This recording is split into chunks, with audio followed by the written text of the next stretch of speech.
So we're back in suburbia, as you can hear, and we're just gonna start a quick video today of us pulling the interior out of the E30 because we've found another interior which is in better condition. So we're gonna jump into that today and then kind of just keep filming things over the next couple days and adding them into this, just so as we do stuff, we've just captured it instead of us having to plan like a whole episode worth of shit. Yeah, just a bit of time. Yeah, cool. Alright, well let's get into it. Yeah, sweet. Okay, so the interior in question that we are removing is pretty faded and torn. The rear's not too bad, but we're gonna do a whole interior just so that the fronts and the rear seats kind of match in age. This is the driver's seat that we already pulled out just so we could do the pedal box for the Mancon. And yeah, now we're just gonna go and grab the new interior out of the other wagon. But race cars here as well, which is good. So we'll chip away.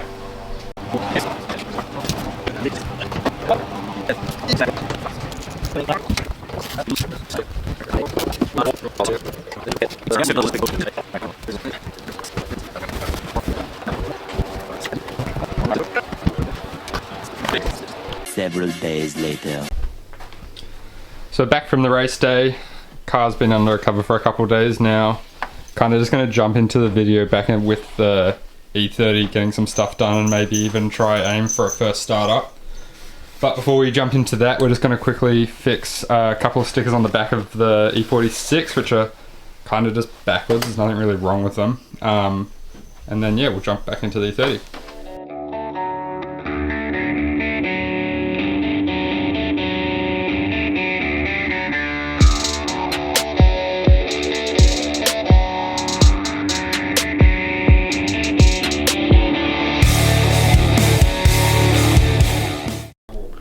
Okay, so Luke's currently doing some interior wiring, mainly just to get the dash working, and I'm going to start doing all the fuses in the fuse box. I just asked Luke a really good question. Do you have a similar organization kind of color coding for me to do the fuses? And he said yes, it's on the worldwide interwebs. So I'm going to do a quick Google and figure out what we need. But luckily we've got all our fuses organized down here, so I'll pull that out and start putting it all together.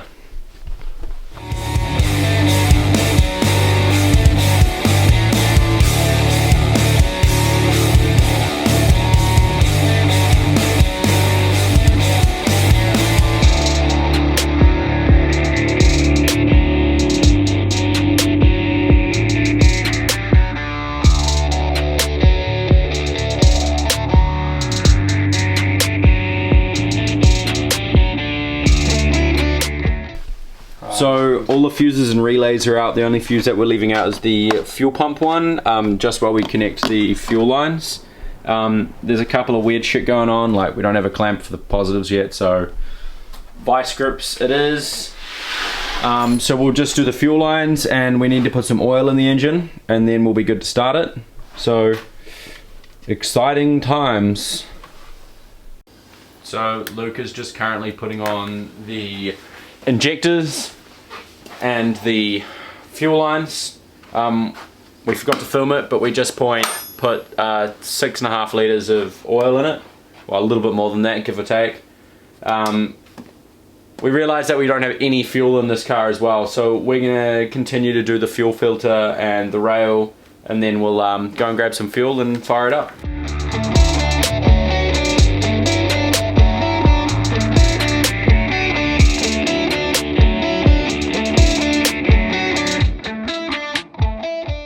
Alright, okay, so fuses are in, fuse check all done. We put the fuel pump fuse back in, and we just went and picked up some fuel and put some fuel in the car. No fuel leaking out of the back, which is a really good sign, but we can't hear the fuel pump priming, so we're gonna hook up the ECU. We think that that's probably gonna be the issue. In fact, we know it's the issue. We feel like that it's not sending to the fuel pump to prime it. So we're going to quickly do that. But good news is we found out that this car has the bigger of the fuel pumps, which makes the swap a little bit easier. Yeah, so hopefully we'll just quickly get an EWS delete ECU, plug that in and try again. Look at this monstrosity. Yuck. Filming. Okay, so currently hooking up the fuel lines to a fuel filter. The ECU is now plugged in and was the reason why the fuel pump wasn't priming, so that was good. So now we've got the ECU plugged in, we can hopefully start this up. Okay, we might just disconnect the belt as well so that it doesn't try to spin the power steering pump. Yeah.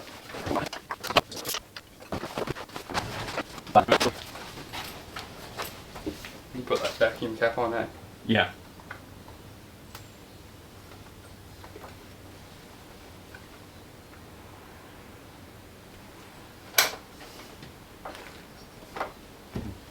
Just started, I guess. Yeah.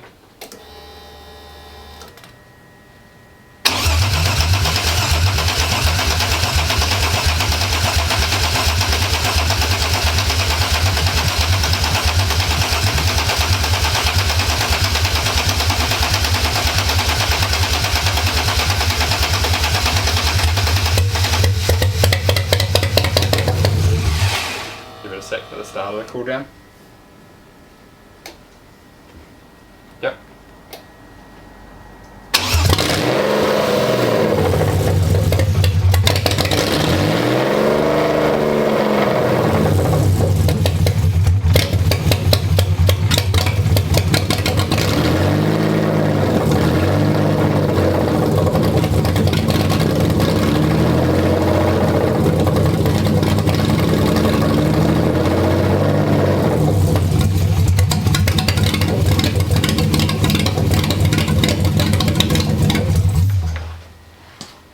Fuel gauge went up and tacho's working.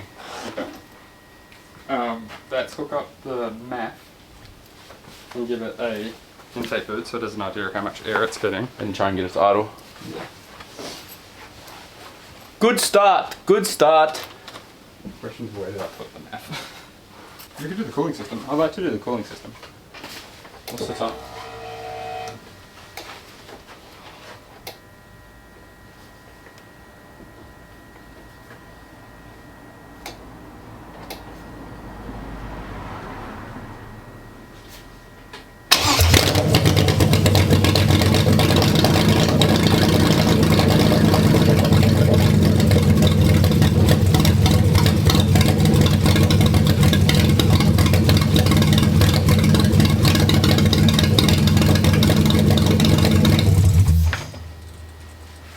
Sounds hectic as.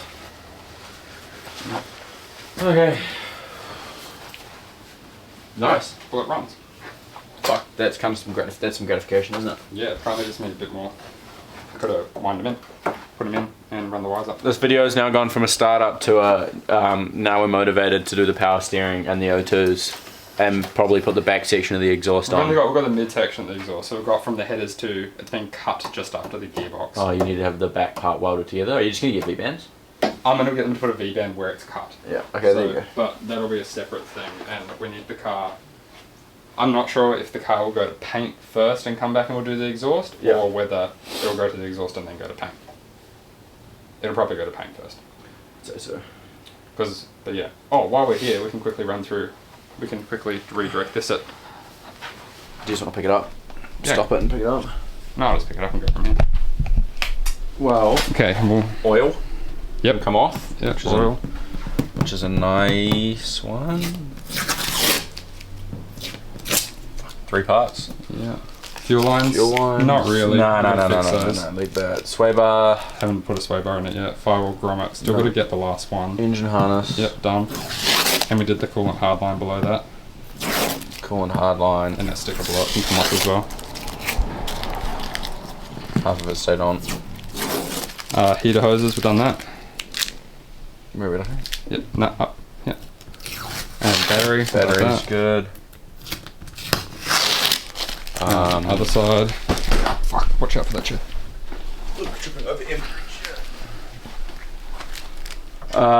Intake manifold. Yep. Cooling fan wiring, no. Vacuum hoses, nah. Oil pressure adapter. Yep. Yep. Tires are on the wheels. We'll run those for the moment so that can come on. Yep. Vacuum We hose. actually did this, didn't we? Yeah, handbrake's done.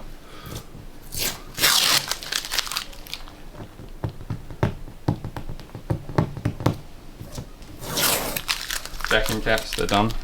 Yep. Fluid check, we'll wait because we're power steering. And coolant. Haven't done the key cuts. Head coolant, bang. Yep, done that. Coolant hose. No, the one below. Yep. Head coolant behind. I had that welded up. You did the fuse check today. Check's done. Shifter, we don't have. And we don't have it, and we haven't finished the gauge harness yet. Cool. Okay, so we'll have a look at Jesus, it's a lot. the O2s and power steering then. Yeah. Cool.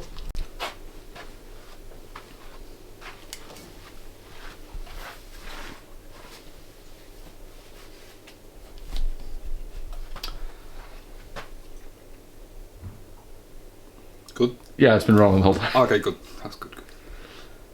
So we've gone and done a couple things on the power steering. We've just kind of been struggling under the car for the past hour, so haven't really picked up the camera. Down in here, you can see we've done the bolts attaching the shaft to the column and the rack. If the camera chooses to focus. And then also we've just gone and bent the power steering lines the way they need to go to get them to clear everything. So the lines, which is quite commonly used and what we used as well, is an E36 6-cylinder power steering hose, but it doesn't line up perfectly. So what you kind of need to do is take the line which comes in with 2 bends in it and kind of pull all the bends out out of it to make it as long as possible. Don't know why, for some reason with this engine set up in this car, even though that this is like an E36 engine with an E36 power steering pump with an E36 rack, the engine mounts slightly different.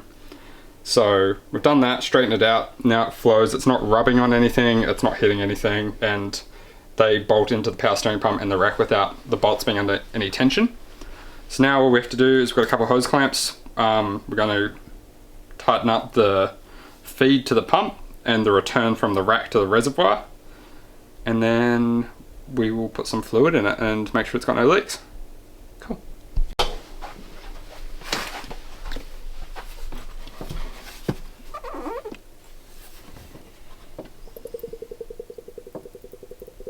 Fuck, I hope there's no leaks, eh? Bullshit.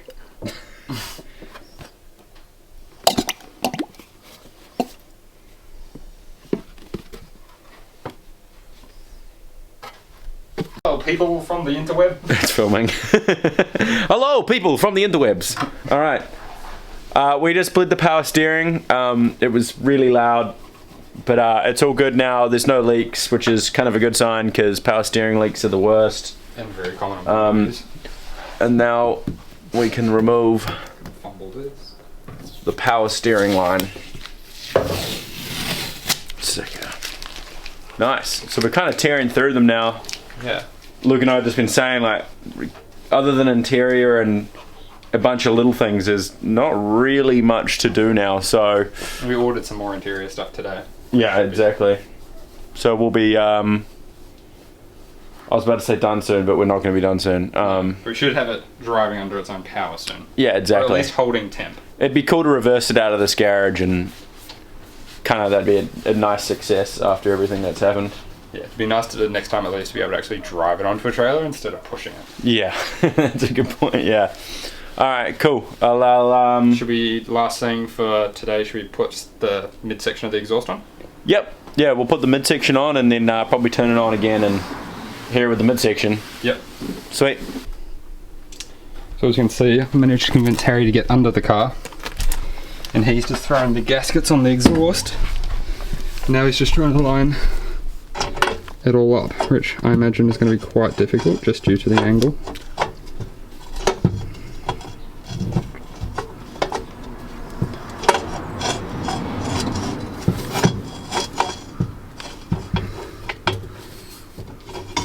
You got this. I'm gonna have to loosen one of the headers.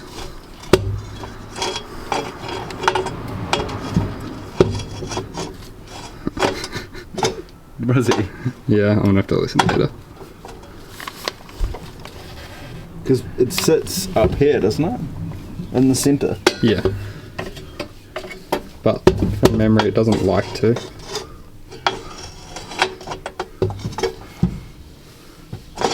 Yeah. Okay, so I'll loosen the header off.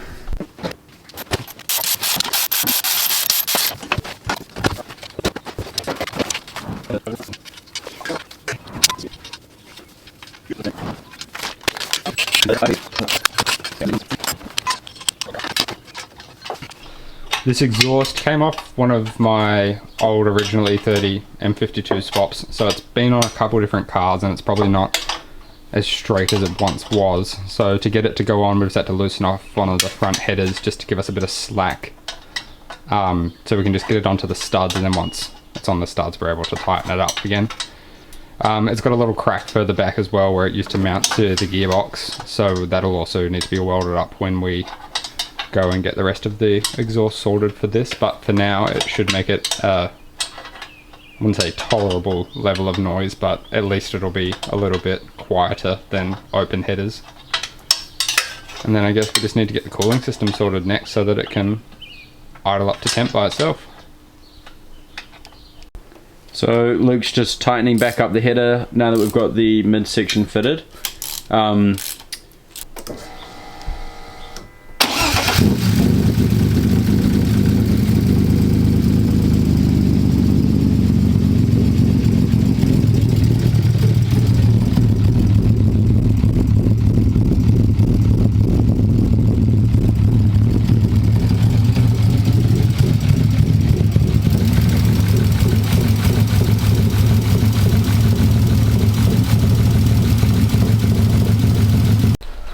So that's probably us finished with today's video as far as what we're doing on the E30. Got it running, which is the main part. Anything to say, Harry? No, a pretty good push today. I mean, we got it started and we got a lot more done because we just kind of got a little bit more motivated. Josh just rocked up to help us tidy, and that was it. Sweet. So see you guys in the next one. I did most of it.